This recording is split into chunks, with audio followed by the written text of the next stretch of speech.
And welcome back.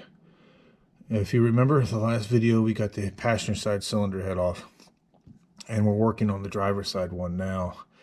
And I made a comment that what we were going to try to do was drop the exhaust manifold first, just so we're not fighting with it, trying to get the cylinder head out of here.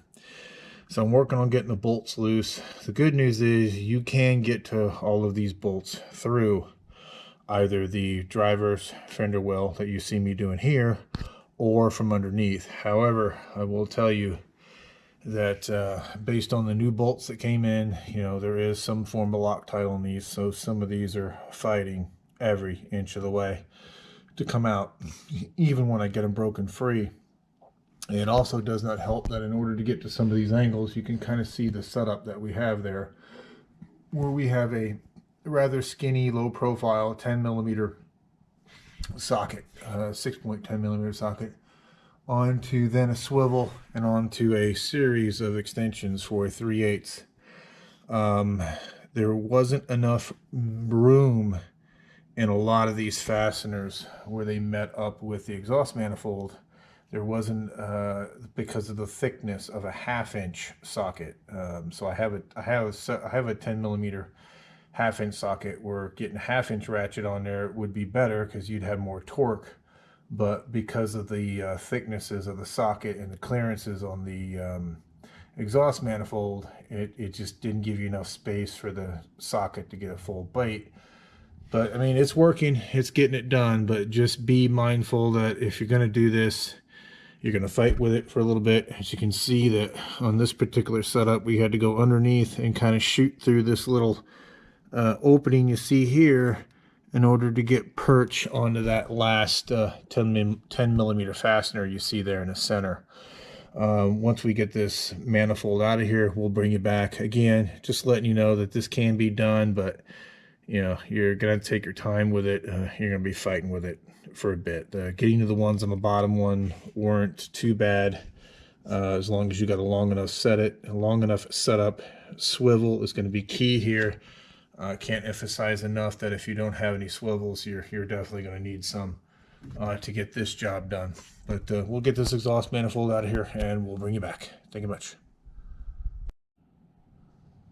And welcome back. So we finally got all the bolts out of our exhaust header. I'm sorry, exhaust manifold. It's now just laying down in there on the frame. I don't really see a good way to get it out through the top by itself, because the firewall gets in the way. It's got the extra piece on the end of this manifold for the EGR tube, so those studs get in the way of the firewall. It gets in the way of trying to get it around the cylinder head. The air conditioning pipes get in the way of trying to pull it forward to get it back to clear. So instead of trying to pull that manifold out for now, it's just resting on the frame rail. We're going to leave it be. That at least accomplishes our goal.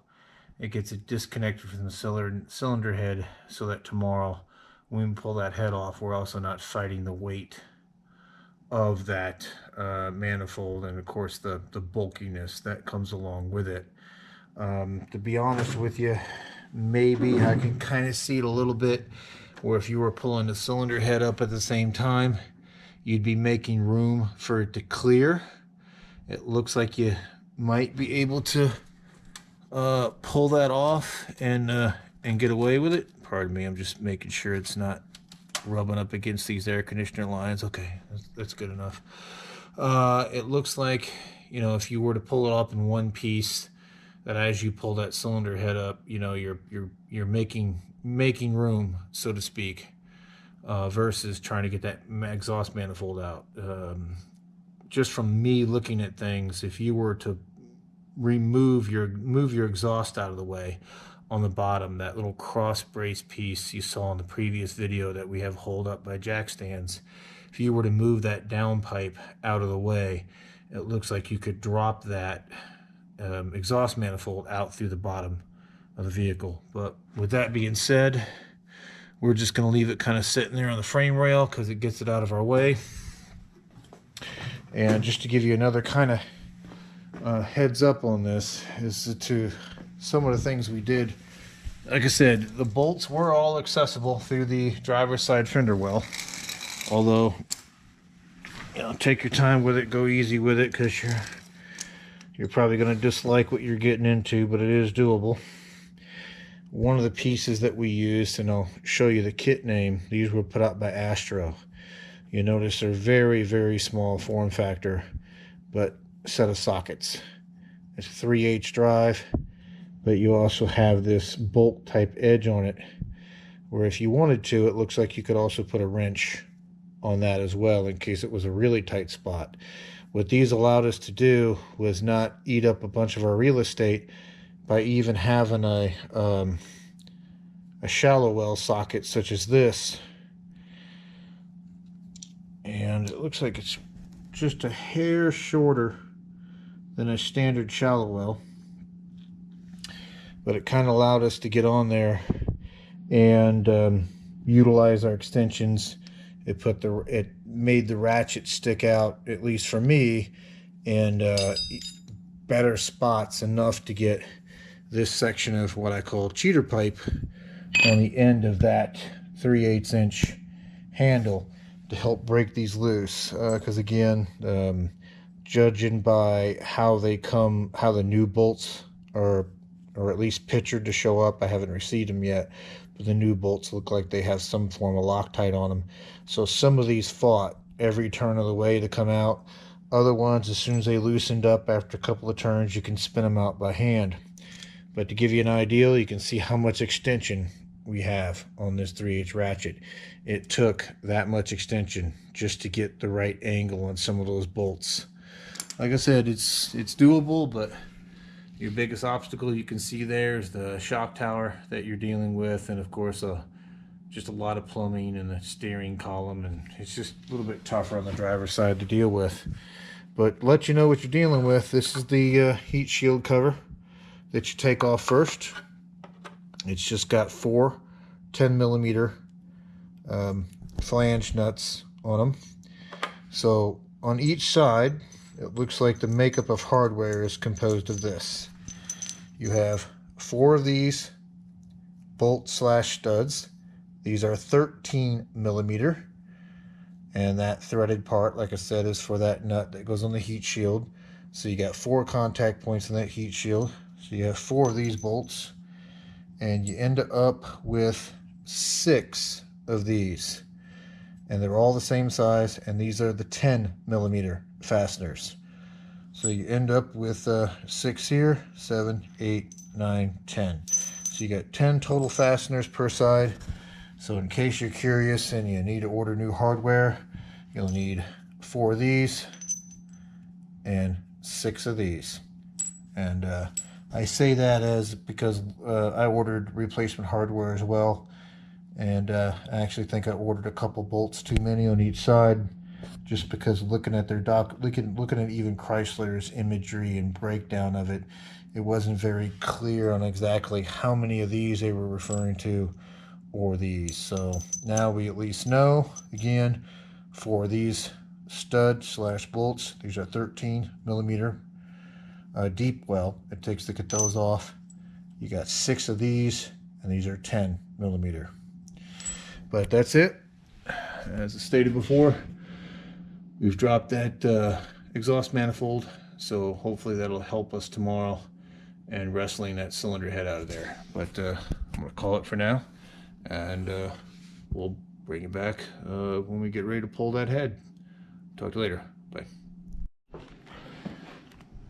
So just want to bring you back real quick and show you that small, what they Astro calls their Nano set, which is those really small, shallow sockets that allows you to kind of get in those tight spaces.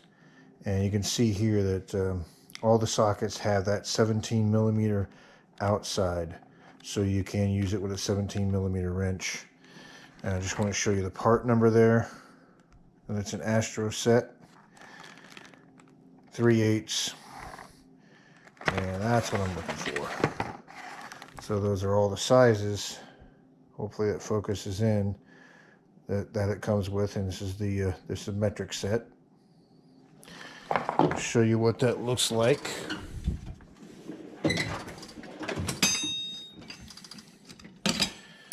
That is that strip there.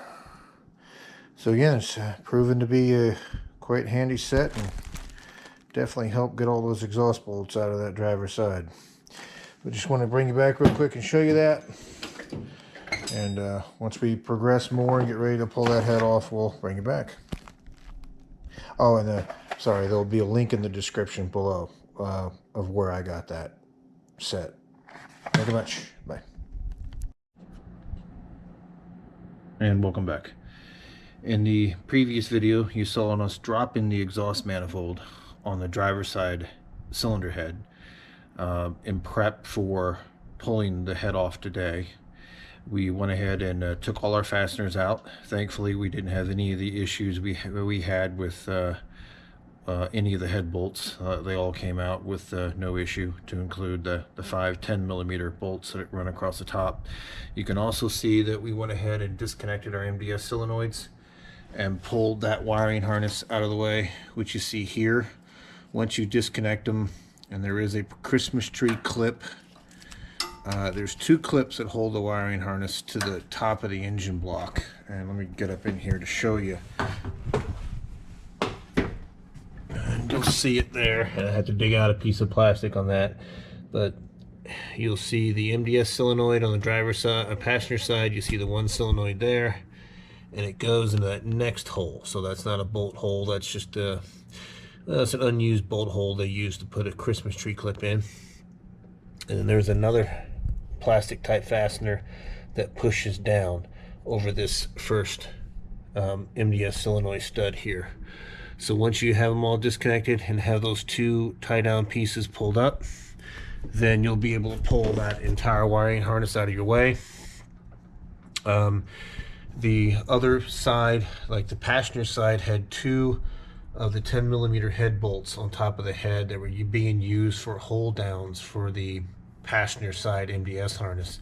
The driver's side MDS harness had 3 of those multi-purpose kind of double-sided studs, and you'll see them running across the top here. So of the 5, 2 were normal bolts, 3 were those, you know, again, double stud type bolts.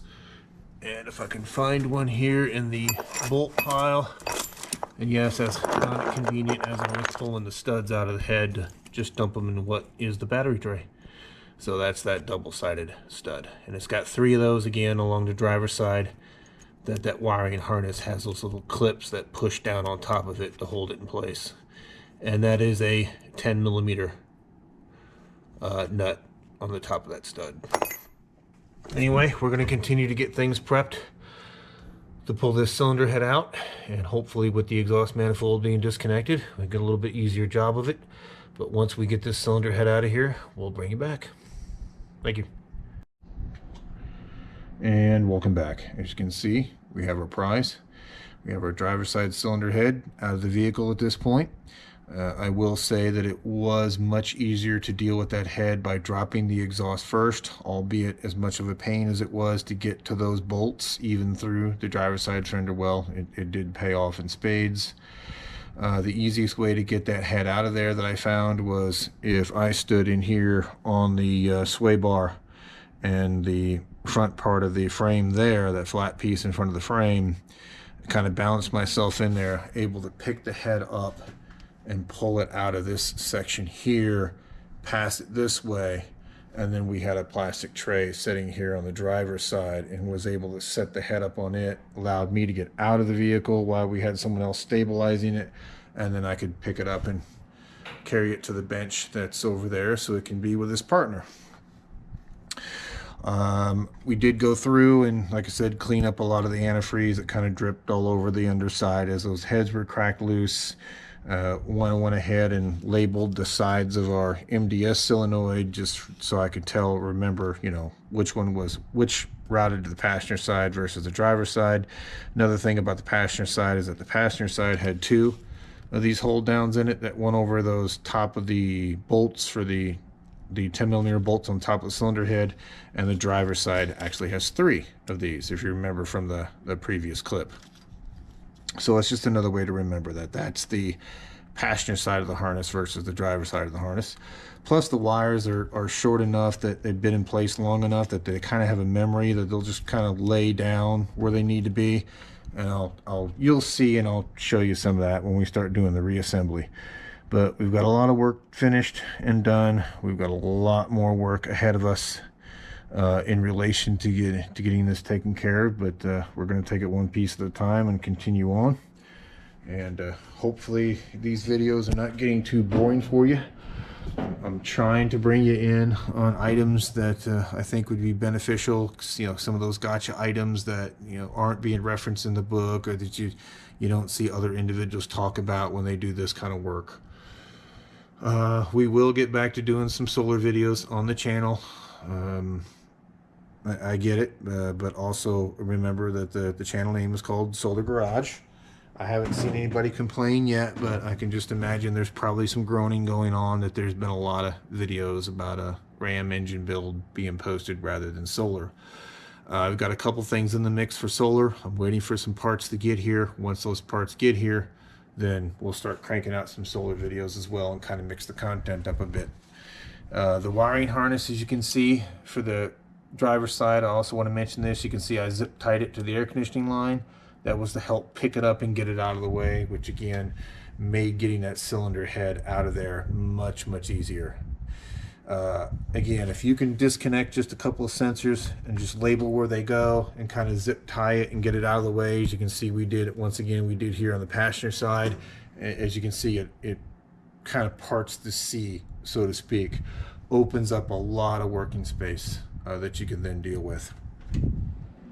To show you the cylinder head itself, there's the exhaust manifold. And again, we did just leave this laying on the frame until we got the cylinder head out, and then we just took this out after the fact, and that does reduce the weight of that cylinder head significantly, because this is a completely cast iron piece, you know. And I'm not opposed to replacing this if I could find somebody who manufactures a pair of what does the same thing as a factory exhaust manifold, but maybe it's made out of aluminum, something along that nature.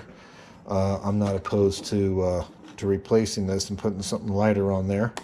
I'm not looking at doing headers at this point in time, because that would require additional tuning as well as custom exhaust work. And in the state that I live in, I can't take my vehicle to an exhaust shop and tell them to finish up header work if they know that the vehicle was a certain way from factory. They have to return it back to factory. One thing on these exhaust headers, you'll see that these are slotted. This one's slotted here and that one's slotted there. This one is what you're looking at here. This would be the bottom of the driver's side exhaust manifold. What this is meant to do is that you can put that first bolt in and use this to kind of set and seat the exhaust manifold in place. So you can put that one there, you can start to put this one here, and those two will kind of hold it where it needs to hold it, so you can get the rest of the bolts in. And again, I'll show you that when we get back to putting those in case you're curious and you want to see it. The gasket did remain stuck to the cylinder head on this one versus the passenger side one where the gasket stayed stuck to the engine. So as you can see, we got a lot of cleanup work to do, and we'll get everything cleaned up and start putting those new valve springs in, and then we'll bring you in for all that. Other than that, I've rambled on long enough. We've got our 2 prizes at this point. We made significant headway, and we'll bring you along and continue to show steps as we get there. But thank you much.